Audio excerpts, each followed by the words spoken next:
Gamarra le ha pedido a Feijóo que la releve de la secretaría general del PP. El presidente de los populares ha aceptado su dimisión y va a nombrar a un nuevo secretario general. Lo hará Jara Laliena en el servicio de Cuca Gamarra. Antón Losada. Gamarra ha pedido ser relevada como secretaria general del Partido Popular. Dice, le he planteado a Feijóo la necesidad de un relevo. Losada. Y el PP dice, esto ahora sí cambia las cosas, ahora sí cae Sánchez, ahora sí elecciones. Losada, ¿sí?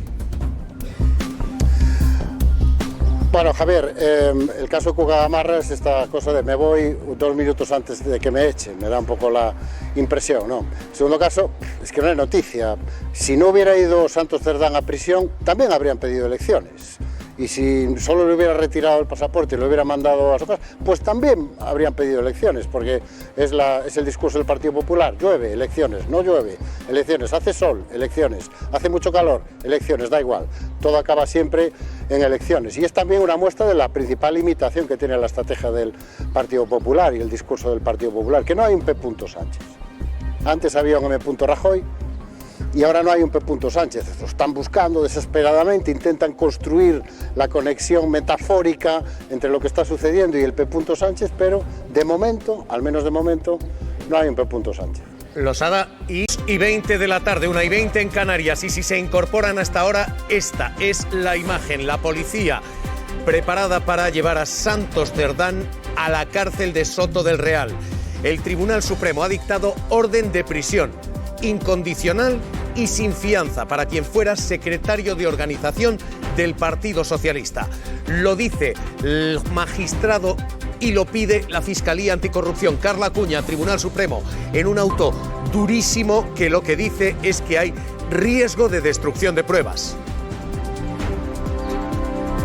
Dice el juez Leopoldo Puente que hay notabilísimos indicios sobre Santos Cerdán. Por eso lo envía a prisión provisional, porque hay riesgo de fuga y de destrucción de pruebas. Lo sitúa como el gestor de las mordidas de la adjudicación de obra pública amañada. Y ojo, porque lo que dice el juez Leopoldo Puente es que le imputa también otro delito, el de tráfico de influencias, por haber intercedido en poner a las personas determinadas claves para la trama en el Ministerio de Transportes que ocupó José Luis Ábalos. Un auto demoledor que dice el juez Leopoldo Puente, hay notabilísimos indicios, por lo que Santos Cerdán pasa la noche en prisión. El auto es demoledor efectivamente por varias cosas. La primera es porque da crédito a todo lo que Santos Cerdán desmiente. La validez de las grabaciones, la validez de los contratos y los pagos menores. Y dice literalmente esto, que existe un riesgo fundado, dice, de que Santos pueda proceder a la ocultación, destrucción o alteración de fuentes de pruebas relevantes para el enjuiciamiento. En castellano, que si Santos Cerdán sigue libre, puede destruir pruebas. Dice, no existe ninguna otra alternativa menos gravosa para mantener la investigación. Esto es lo primero que dice. Y lo segundo que dice este auto es esto, que las grabaciones que la UCO ha puesto sobre la mesa son consistentes, que por mucho que su defensa diga que estas grabaciones no son auténticas, por legítimo que resulte eso en términos de defensa, ahora mismo eso carece de la mínima consistencia. No puede ser tomado ni siquiera como hipótesis razonable que la UCO haya falsificado. Así que el auto pasa totalmente por encima de la defensa de Santos Cerdán, Pedro Gómez, y lo que hace es arrollar las 3 patas de su defensa, tanto la falsificación de pruebas como el contrato no hecho público, como aquellos pagos menores. Todo esto, dice el juez, todo esto no justifica que siga en la calle. Sí, porque este auto del juez Leopoldo Puente asegura que esas grabaciones y esos audios que hemos escuchado son tan explícitos que el propio Cerdán no es que haya negado el contenido de los audios, simplemente ha asegurado no recordar el contenido de esas conversaciones. Además, dice el juez que con respecto a ese contrato de compraventas, que la excusa que da Santos Cerdán de que en el fin de semana se lo pensó y que pidió a Antxón Alonso que lo rompiera, no cuadra con el hecho de que Antxón Alonso tuviese en su poder 10 10 años después todavía ese documento. También asegura que no se puede descartar en este momento procesal que aparte de Ábalos, Koldo y Cerdán haya más personas que se hayan beneficiado de esas adjudicaciones y de esas comisiones. Es más, llega a decir incluso que en el caso de Santos Cerdán va a prisión provisional porque el riesgo de destrucción de pruebas no se atisba en el caso de ni de Ábalos ni de Koldo. Esa es la diferencia entre la prisión provisional de Santos Cerdán y Ábalos y Koldo, que aquí sí hay un riesgo de destrucción de pruebas. Santos Cerdán, y atención a esto que les adelanta Mañaneros 360. Se está jugando ahora mismo el futuro judicial en el Tribunal Supremo. Pero ojo a esto. Koldo García, uno de los hombres de la trama, acaba de denunciar un intento de asalto en el domicilio familiar. Koldo dice han entrado a robarle documentos, a robarle parte de esa documentación. La información la adelanta hasta ahora Carla Acuña, Tribunal Supremo. Lo que tenemos es una denuncia ya de Koldo García diciendo alguien ha intentado entrar esta pasada noche, en el domicilio familiar, el de su madre en concreto. Es la información que podemos adelantar en exclusiva Mañaneros 360. Esta noche a las 11:15 han intentado entrar a robar en la casa de la madre de Koldo García. La mujer de 80 años no se encontraba en el domicilio. Los ladrones se han llevado tan solo un anillo y 50 euros, pero ojo, porque fuentes del entorno del exasesor de José Luis Ábalos lo que nos dicen es que los ladrones buscaban el contenido de esas grabaciones que dice que tiene Koldo García. Las mismas fuentes nos confirman que ya han presentado una denuncia en la Policía Nacional de Benidorm. Noticia de última hora en exclusiva aquí en Mañaneros. Han intentado entrar a robar en la casa de la madre de Koldo García. Carla, la lectura aquí es evidente. Esto puede ser un atraco común o Koldo dice, y esta es lectura de Koldo, es lectura de parte, pero Koldo dice el estado de la casa, el destrozo era tal que, Carla, él dice esto, su entorno, sus fuentes jurídicas dicen esto no es un atraco común. Claro, denuncian el estado en que han dejado la casa, los destrozos y el riesgo que ha sufrido la madre de Koldo García, que tiene 80 años y movilidad reducida. Por eso sospechan que podrían estar buscando el contenido de esas grabaciones que los medios de comunicación estamos diciendo todo el rato que guarda Koldo García en contra del gobierno y sobre la causa que está instruyendo el juez Leopoldo Puente aquí en el Tribunal Supremo. Ya les digo que vamos a estar pendientes minuto a minuto, vamos a contarles todas las novedades de lo que está pasando en este caso Koldo. Esta es la información de última hora. Porque era bastante previsible que Santos Cerdán pudiera ser enviado a prisión precisamente para que no haya destrucción de pruebas. Sí me llama la atención que no hayan sido Koldo, que acaba de sufrir en casa de su madre un extrañísimo allanamiento y robo de pruebas, o robo en la casa de su madre. También que en el caso del señor Ábalos, que intentó hacer desaparecer un disco duro, pues tampoco esté en prisión preventiva. Y también me llama muchísimo más la atención que el señor Aldama, a través de otra fiscalía, esté en la calle diciendo que va a aportar pruebas, y hace ya más de un año que las esperamos, y lo único que está haciendo es campaña a favor del Partido Popular. Yo creo que no ha cambiado radicalmente. De hecho, lo que viene a decir el auto tan contundente del juez en el día de hoy es que esto es una trama de corrupción de estas tres personas, en las que el gestor y cabecilla es el señor Santos Cerdán, y por ahora esto no es la Gürtel del PSOE como el PP intenta hacer creer. Porque esta es la gran diferencia. En este caso tenemos que apuntar a dos cuestiones fundamentales.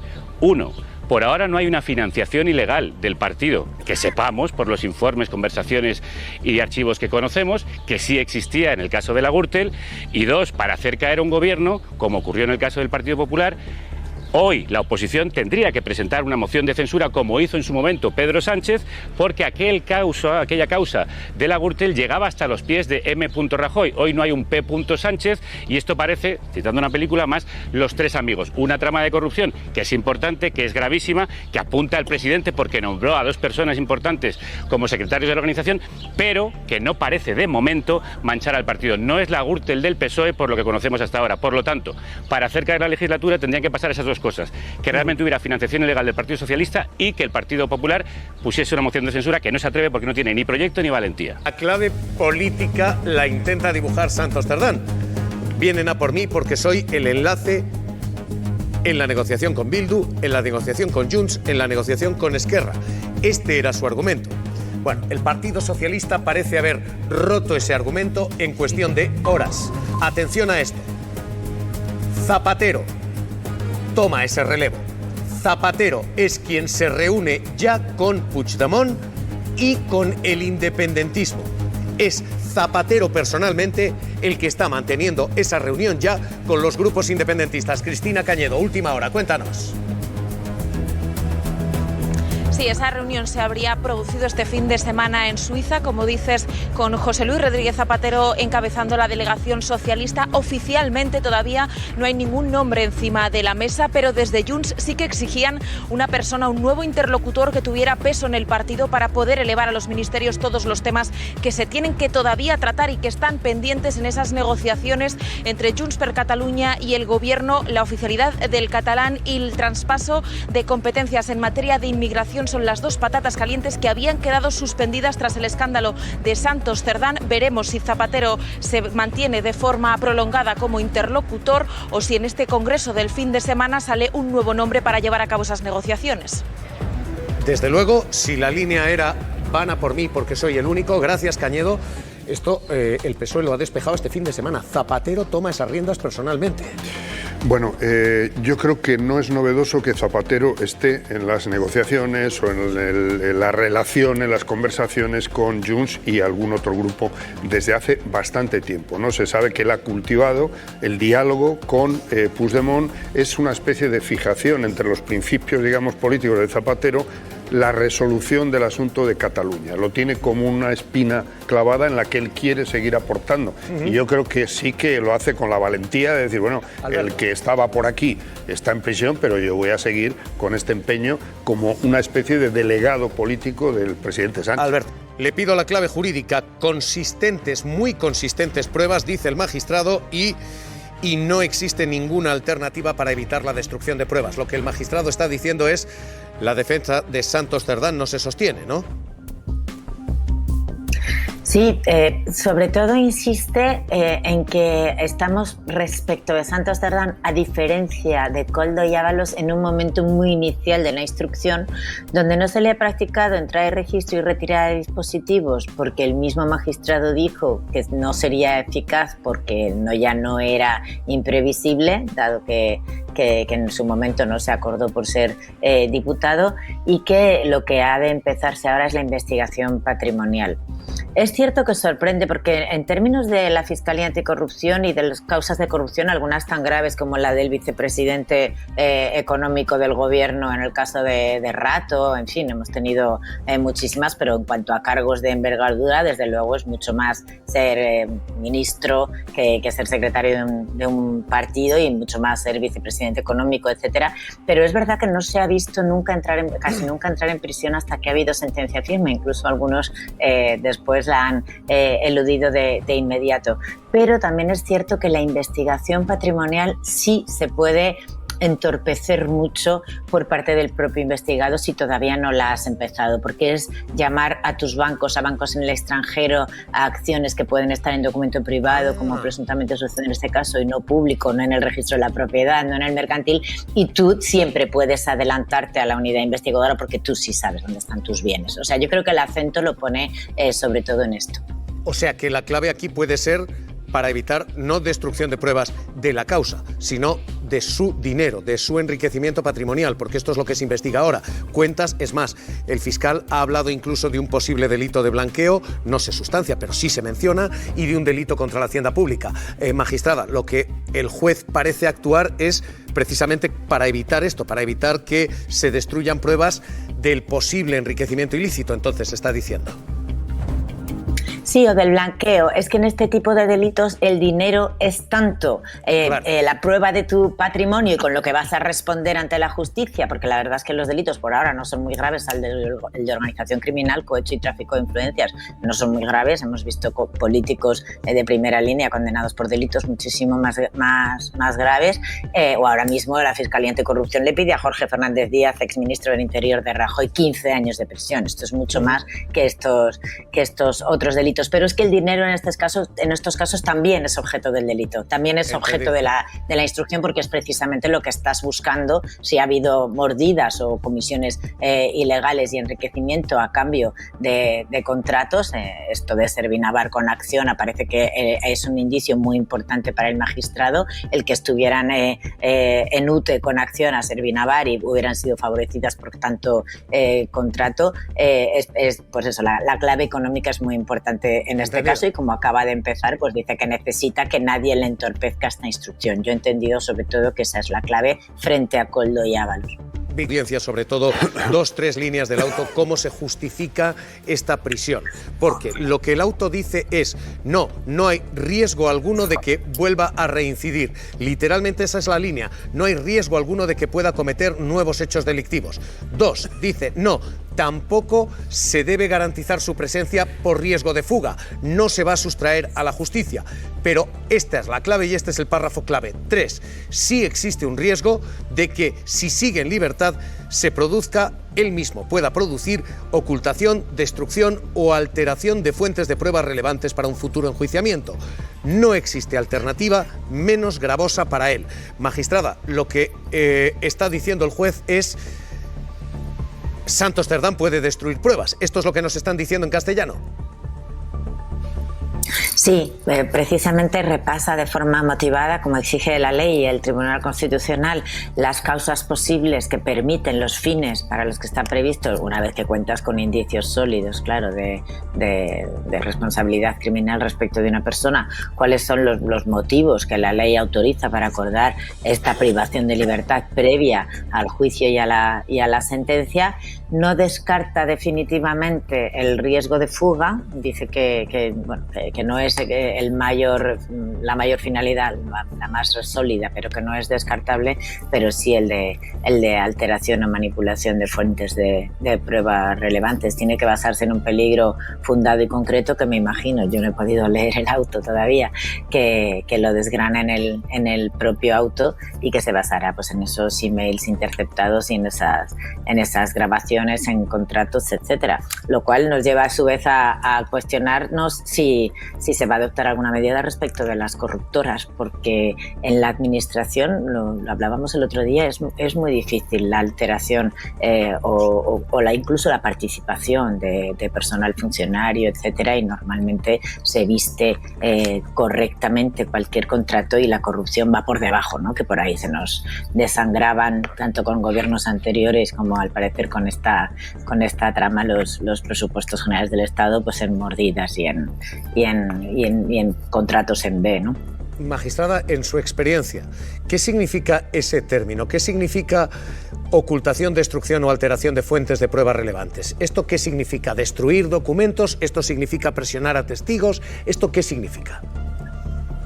Claro, hoy en día ambas cosas. Documentos no es solo el papel, hoy en día documentos en el Código Penal es también todo soporte en audio, vídeo que pueda alterar la percepción de la realidad. Hablábamos el otro día también de que las grabaciones de Koldo no son una intervención telefónica con fehaciencia, o sea, con fedatario público intervenidas con autorización judicial.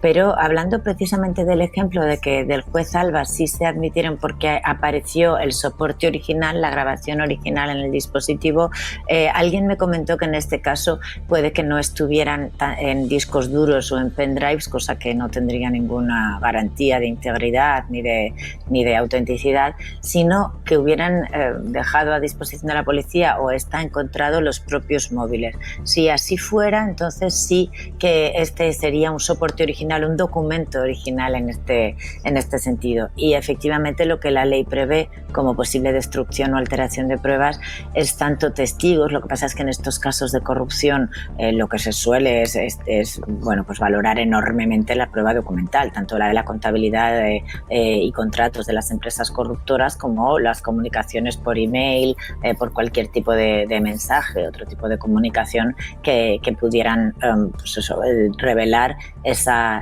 relación y sobre todo esos pagos. Y después normalmente queda una gran fase, digamos, de averiguación patrimonial, que ahí es donde suele bueno, pues centrarse la policía y la Fiscalía Anticorrupción instrucción para demostrar el enriquecimiento ilícito. Fiscalía.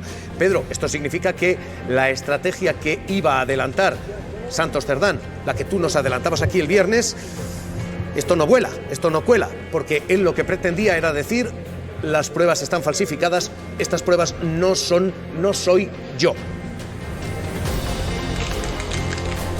Llama mucho la atención que la Fiscalía Anticorrupción haya dado ese paso, porque llevamos escuchando diferentes comparecencias de Koldo y de Ábalos, en los cuales habría ahora mismo pruebas sobre la mesa, indicios bastante más consistentes que sobre Santos Cerdán, lo que da que pensar que las respuestas que ha dado el exsecretario de Organización durante ese interrogatorio ante el juez, el fiscal o su propia defensa no han convencido para nada, o ven vacíos o ven algún tipo de duda en las respuestas de Cerdán que lleve a pedir esa prisión provisional. Es un salto cualitativo bastante importante. Veremos a ver si podemos conocer el contenido de esa declaración, porque si la Fiscalía en su primera declaración, y tan solo teniendo esos audios de Koldo como indicio o como prueba, algo ha tenido que escuchar, o alguna pregunta o alguna respuesta no le ha debido de gustar para que tome esta decisión. Pedro, lo que sabíamos que iba a decir y lo que ha defendido Santos Cerdán, porque esto es lo que ha dicho dentro, que las pruebas no son válidas, que el contrato nunca se elevó a escritura pública, ese contrato que le implicaba, pero que no fue registrado ante notario, no fue registrado ante registro y que por tanto no era válido. Todo eso, Pedro, el juez y el fiscal parecen ahora mismo disparar sobre ello, tirarlo por tierra. Sí, como decíamos antes, Javier, las contestaciones que ha dado Santos Cerdán no han gustado para nada a Fiscalía Anticorrupción, de ahí ese salto cualitativo, de ahí ese pedir esa prisión provisional. Santos Cerdán ha cumplido con el guión previsto, ha negado cualquier enriquecimiento personal, niega esa participación en esos audios, de los cuales además va a presentar y va a pedir que se haga una pericial, pero además también esto es una trama organizada por la oposición. Ha asegurado que a él le persiguen por haber negociado con el PNV y con Bildu la investidura de Pedro Sánchez, que esos audios están descontextualizados y que el siguiente al por qué van a ir, ha asegurado Santos Cerdán en su declaración, que será el ministro de Justicia Félix Bolaños, por la implicación y por la participación en las negociaciones de la pasada legislatura. Eso es lo que ha dicho Pedro ante el juez, esa es la declaración. Lo que él dice es: aquí hay una intencionalidad política.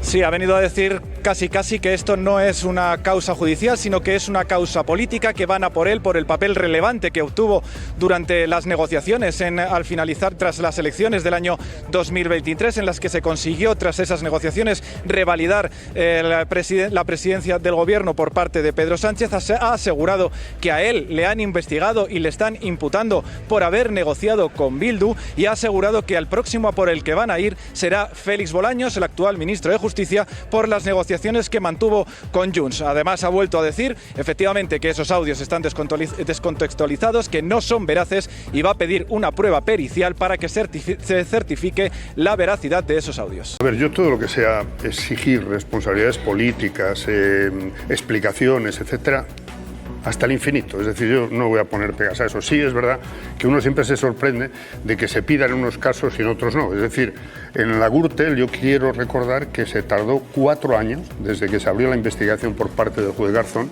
más de 4 años en que se dejara de apoyar a Luis Bárcenas, aunque solo fuera sin darle el sueldo más alto en el PP. Recordémoslo. Y salía Rajoy y luego, diciendo desde 2009, no del PP. Hay que esperar a 2018 para que se asuma de alguna manera responsabilidades políticas y vía moción de censura. Es decir, que aquí mucha gente que está hablando y exigiendo y tal, y con la hipérbole, debería moderarse un poquito. Y a partir de ahí, exíjanse todas las responsabilidades políticas. Segundo, de hoy, de la parte judicial. Los datos que ya nos ha aportado Pedro son significativos. Si el eje de defensa, digamos, del señor Cerdán ha sido que todo esto obedece a que él es el negociador con Junts, o era parte de la negociación con Junts, o con Bildu, etcétera, y lo sujeta además en que las grabaciones están manipuladas o son falsas, parece que desde luego la Fiscalía no le ha dado ningún crédito al asunto, y veremos si el juez se lo da o no. Y esto es importante, porque a partir de ahí veremos por dónde dirige su línea de defensa. Porque lo que tenemos hoy es puramente penal, y Santos Cerdán ahora mismo encara un horizonte muy, muy oscuro. La Fiscalía Anticorrupción ha pedido prisión incondicional y sin fianza. Así que, insisto, en lo penal tenemos esto, pero es que en lo político estamos viendo qué recorrido tiene. Moncloa hoy dice, esto no cambia nada. Esto simplemente prueba que no hay privilegio, que el PSOE no está obstruyendo y que la justicia pasa por encima de todo. Pero en toda esta jugada hay acusaciones también, y las acusaciones, Pedro, están pidiendo más porque dicen esas acusaciones que él puede todavía blanquear fondos. Él se ha explicado. Pedro, ¿qué ha pasado dentro con las acusaciones? ¿Qué es exactamente lo que ha ocurrido? Claro, poco a poco vamos conociendo un poquito más de lo que ha pasado en el interior de esa sala durante la hora y pico que ha durado su declaración. Y es que a partir, además de ese riesgo de fuga y de destrucción de pruebas que ve la Fiscalía Anticorrupción, las acusaciones populares también ven riesgo de blanqueo de capitales y de evasión fiscal. Y esto es clave, porque hemos escuchado en diferentes audios, en diferentes WhatsApps, un presunto reparto de dinero, pero ese dinero no aparece por ningún lado. El hecho de que Santos Cerdán pudiera estar libre y sin ninguna tipo de condición podría dar pie a que ese dinero que se está buscando no se pueda encontrar. Y la otra clave, ese contrato de compraventa de las acciones de Servinavar. Pues bien, un nuevo dato, un nuevo paso. Ha dicho Santos Cerdán que no se hizo pública esa escritura porque su mujer le convenció de que siguiera en política y se olvidara del mundo empresarial. Esta es la razón que ha explicado Santos Cerdán en el interior de la sala de por qué no elevó a escritura pública la compraventa del 45% de acciones de Servinavar. Muy importante esto que está diciendo Pedro. Pedro, lo que Santos justifica es, oiga, yo tenía el contrato, me iba a dedicar a la empresa y a la construcción, pero nunca lo ejecuto porque me quedo en política. Aquí no hay corrupción, lo que dice es, aquí había una alternativa vital y por eso no se eleva a registro mercantil, no se eleva a notario. Sí, ha venido a decir que se arrepintió de alguna manera, porque ese contrato, recordemos que es del año 2016, cuando se afirma esa compraventa de acciones. En el año 2016 él firma esa compraventa del 45% de Servinavar. Ha asegurado en el interior que no se hizo pública esa escritura porque fue su mujer la que le convenció de que era mejor seguir en política que integrarse o intentar meterse en el mundo empresarial. No parece, Mateo Balín, comprar esa tesis de que los audios están manipulados. La Fiscalía, desde luego, no lo compra, pero, Mateo, el juez no parece dar viabilidad ni credibilidad, no da crédito a esa versión de Santos Cerdán, ¿no? Bueno, Santos o la defensa de Santos Cerdán, como la que hizo ya el otro día José Luis Ábalos, están evidentemente en su derecho de poner en duda que esos audios sean veraces. Para eso ya se ha contado que se va a pedir un informe pericial para tratar de ver efectivamente si hubo alguna manipulación o no de los mismos. Forma parte de la estrategia de defensa de los investigados, en este caso de Ábalos y también de Santos Cerdán. Ahora hemos visto, por ejemplo, salir Javier de la puerta del Supremo al fiscal anticorrupción, se ha ido ya de la sede del Alto Tribunal a la espera efectivamente de que resuelva el juez. El elemento, como te digo, de los audios se resolverá o va a ser una parte, digamos, del informe pericial que las partes ya tienen previsto presentar. Esto ya estaba contado y escrito y, evidentemente, en virtud de ese informe pericial, el juez pues tomará sus decisiones. El juez también puede encargar una pericial de parte o una pericial, en este caso no de parte, una pericial él mismo de oficio para tratar de rebatir lo que diga la pericial de parte de las defensas de los investigados. Pero eso será una nueva fase de la investigación, digamos, los próximos pasos que iremos conociendo a lo largo del mes de julio y que, bueno, darán un poco más de contenido a una instrucción de una causa que estamos, como bien sabéis, en una fase bastante incipiente, porque aún se están investigando las cuentas de Cerdán y aún hay otros elementos, otras diligencias en marcha que tienen que ir resolviéndose en las próximas semanas. Pero dices, Mateo, el fiscal anticorrupción ya se ha ido del edificio, ya se ha ido del Supremo. Sí. Sí. Se acaba de ir ahora mismo, Javier, lo hemos visto irse en un coche con sus escoltas y se acaba de abandonar hace escasos 5 minutos la sede del tribunal y, bueno, evidentemente se ha celebrado la vistilla de prisión, que es cuando hay una serie de peticiones de medidas cautelares. Él ha expuesto, como habéis contado bien, la prisión provisional para Santos Cerdán y ahora es el juez el que se tomará su tiempo. La experiencia es que hace unos días, en el caso de Ábalos y Coldo, tardó aproximadamente 2 horas en resolver y, bueno, estamos a expensas de lo que resuelva ahora el juez Leopoldo Puente. Cambia en el PP. Esto sí puede cambiar en los socios de gobierno. Puede haber, con la frágil mayoría ahora mismo, escaños que digan «uops, moción de censura». A ver, es evidente que lo que acaba de suceder es el peor escenario posible que podía sucederle hoy al gobierno progresista, que es que Santos Cerdán vaya a dormir en Soto del Real o donde sea que lo haya mandado. Es el peor escenario posible en términos jurídicos, en términos de comunicación. Sin embargo, en términos políticos, tiene también una oportunidad, o presenta también una oportunidad. Este auto, que es muy contundente, lo estáis adelantando, lo hemos adelantado en este programa en exclusiva, también tiene una virtualidad que encaja como un guante con el discurso del gobierno. Señala claramente a Santos Cerdán como la cabeza de la trama, como el capo de tutti capi. Le señala claramente como el jefe, como el vértice, el máximo responsable. Y eso coloca a Santos Cerdán en una posición de cortafuegos.